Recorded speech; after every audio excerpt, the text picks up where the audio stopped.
O Brasil colonial ou Brasil colônia refere-se ao período ao qual o nosso país ainda era subjugado pela coroa portuguesa.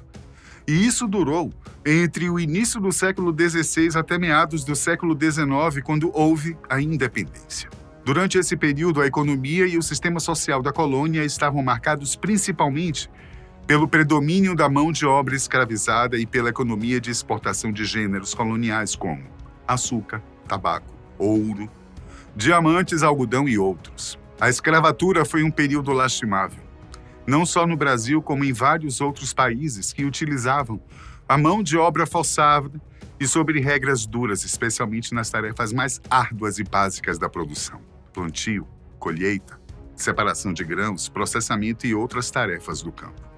E vale lembrar que naquela época eles trabalhavam para grandes senhores feudais, com campos a perder de vista, o que era pior. Em algumas regiões, os escravos eram usados na extração de carvão, ferro, cobre e outros minerais, e normalmente sob condições de trabalho completamente desumanas.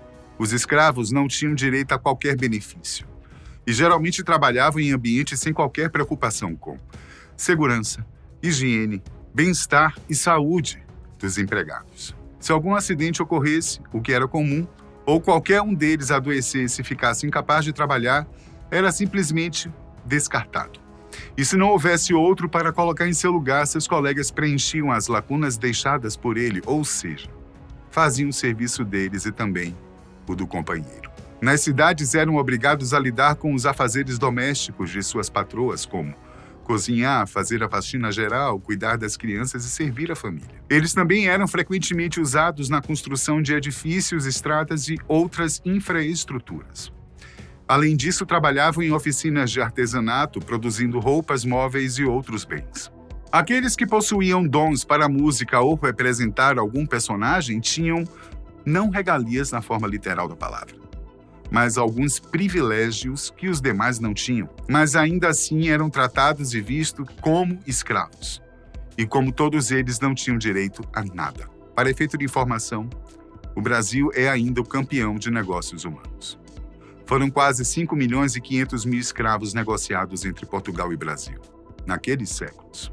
Os britânicos e os espanhóis compuseram o segundo e terceiro lugares, traficando 3 milhões e 200 mil escravos e 1 milhão e 200 mil, respectivamente. Vários são os livros de história que contam o passado vergonhoso da escravidão no mundo. Mas somente alguns apontam mitos que foram construídos pela imaginação popular, por informações truncadas ou por desinformação mesmo. Agora apresentaria a vocês alguns mitos relacionados à escravidão no Brasil. Todo escravo tinha descendência africana. Segundo o historiador e jornalista paranaense Laurentino Gomes, que escreveu ótimos livros sobre a escravidão e o período colonial do Brasil, 1808, 1822 e 1888. Um dos mitos acerca da escravidão é seu vínculo umbilical com a África, ou melhor, com os africanos, que foram capturados e levados forçadamente em navios comerciantes para vários lugares do mundo. Segundo o autor, o maior número de cativos até o século XVII era formado por caucasianos, originários do Império Otomano, o qual privilegiava escravos brancos de olhos azuis vindos dos países eslavos. Gomes diz que a banalização do negro escravizado foi invenção do europeu. Então não é certo dizer que todo escravo era africano, como também não é correto dizer que todo africano era escravizado. A Lei Áurea extinguiu a escravidão no Brasil. No cenário jurídico, a afirmação de que a abolição da escravidão em 1888 marcou o fim dessa instituição é, no mínimo, simplista. Embora o decreto tenha oficialmente proibido a escravidão, a realidade dos ex-escravizados não mudou significativamente. O movimento abolicionista, embora tenha sido nobre em sua intenção, não foi acompanhado por um plano efetivo de integração dos negros na sociedade republicana. A desigualdade persistente impediu que muitos acessassem posições sociais mais elevadas. Assim, os ex-escravizados permaneceram à margem, lutando para sobreviver em um mundo que ainda os via como inferiores. Os jesuítas davam apoio espiritual aos escravos. Quando estamos muito ansiosos por algo ou passando por alguma dificuldade, temos o costume de dizer que a esperança é a última que morre, não é não? Pois bem, Com os escravos, esse sentimento era ainda muito maior do que podemos imaginar. A esperança deles estava em seu maior sonho, o de ser libertado. Naquela época, a igreja tinha planos diferentes para os escravos. E não tinha nada a ver com liberdade. Muito pelo contrário. Na verdade, nunca houve benevolência com a escravidão no Brasil, como alguns insistem ainda em dizer. Na penumbra das feitorias em Angola, os jesuítas conspiravam um comércio sinistro.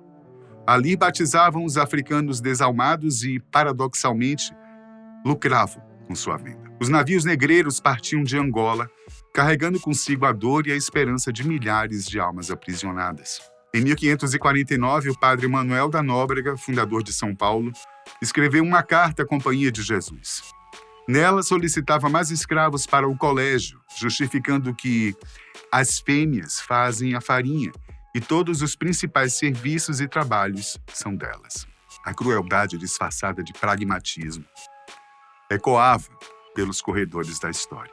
Mas foi Antônio Vieira, em 1633, quem proferiu um sermão na Bahia que ressoaria por séculos. Ele buscava catequizar os africanos sobre a beatitude dos trabalhos forçados, ou seja, tentava convencê-los de que o trabalho forçado era algo divino, benevolente, e garantiria a eles o amor de Deus. Os presentes, entretanto, não se convenceram.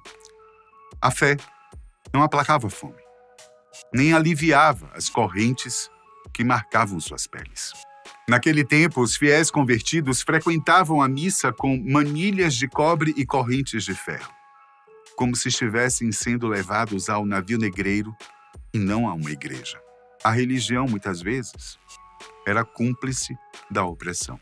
A princesa Isabel era uma abolicionista nata. Bom, se você cresceu ouvindo falar que Isabel era pró-libertação dos escravos e por isso mesmo assinou a Lei Áurea como uma verdadeira e humilde heroína, sinto dizer, mas você esteve enganado esse tempo todo. Na verdade, ela foi meio que obrigada a isso. O fato é que naquela primavera de 1888, quando a caneta de ouro da princesa Isabel rabiscou o papel, selando a Lei Áurea, o Brasil parecia dançar sobre o limiar da liberdade. No entanto, por trás dos festejos e das manchetes dos jornais da época, uma trama complexa se desenrolava nos bastidores do Império. A princesa regia o país em nome de seu pai, Dom Pedro II, e enfrentou um dilema. O monarca estava ausente, vagando pela Europa enquanto ela governava com mão firme. A pressão dos movimentos abolicionistas, tanto internos quanto externos, tornava-se insuportável. O Brasil, outrora próspero, com a economia baseada na escravidão, agora se via acuado pela moralidade crescente e pelas vozes que clamavam por justiça. Mas a benevolência da herdeira ao trono era apenas parte da história.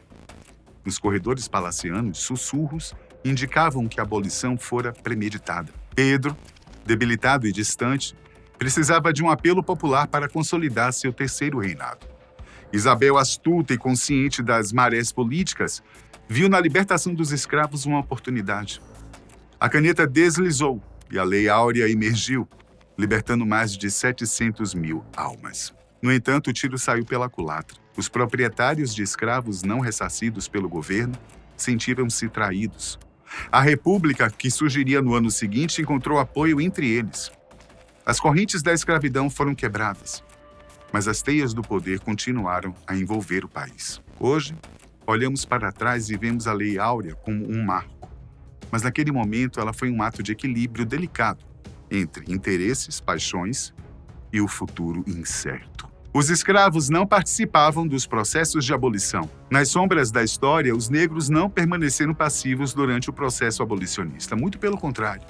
Segundo o historiador Sidney Chaloub, os escravizados não apenas assistiram, eles lutaram pela solução abolicionista. Nos tribunais, os escravizados reivindicavam sua liberdade, enfrentando processos jurídicos de todos os tipos. Denúncias de maus-tratos chegavam frequentemente aos ouvidos dos juízes e disputas familiares se transformavam em batalhas pela alforria. Mas a resistência não se limitava aos tribunais.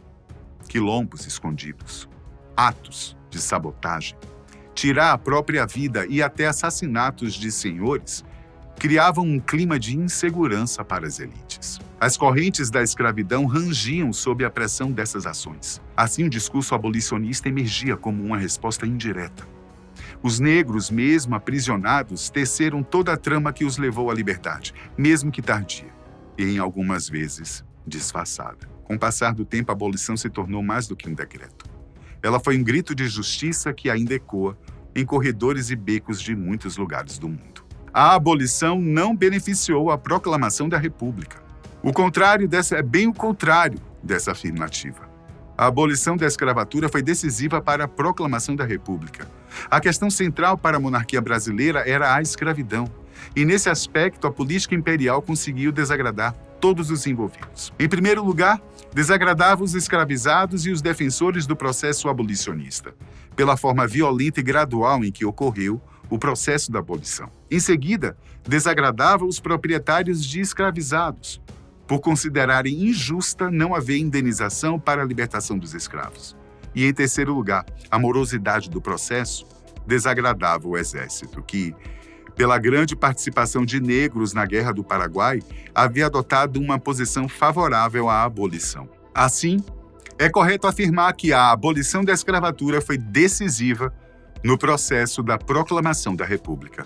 Zumbi dos Palmares é confirmadamente um herói. A história convencional nos diz que Zumbi dos Palmares nasceu em 1655, na região da Serra da Barriga, localizado onde hoje é o estado de Alagoas. Nasceu uma criança livre, mas logo teria sido raptada por bandeirantes e entregue a um padre, que teria ensinado a língua portuguesa e dado educação religiosa para o menino. Contudo, Zumbi teria fugido e encontrado refúgio no Quilombo dos Palmares, região autônoma e ocupada por ex-escravizados e seus familiares, a quase 100 quilômetros de onde ele estava aos cuidados dos padres. De acordo com a história convencional, Zumbi sucedeu Gangazumba, alegadamente tio de Zumbi, que era o líder quilombola daquela comunidade, e acabou se tornando uma figura de autoridade, um líder de resistência, um ícone indelével da luta dos negros.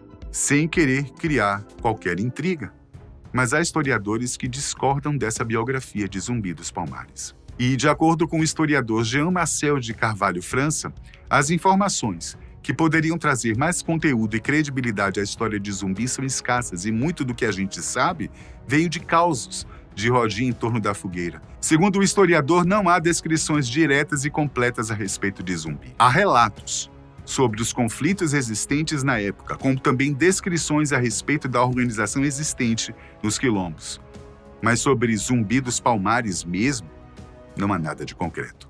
As informações sobre Zumbi ter sido capturado pelos padres e criado por eles também são incompletas e nunca foram comprovadas. A única fonte de informação a respeito foi um anônimo que teria analisado em algumas supostas cartas guardadas pelo Arquivo Nacional na Torre do Tombo, em Portugal. O tal pesquisador anônimo, por sua vez, nunca apresentou tais cartas.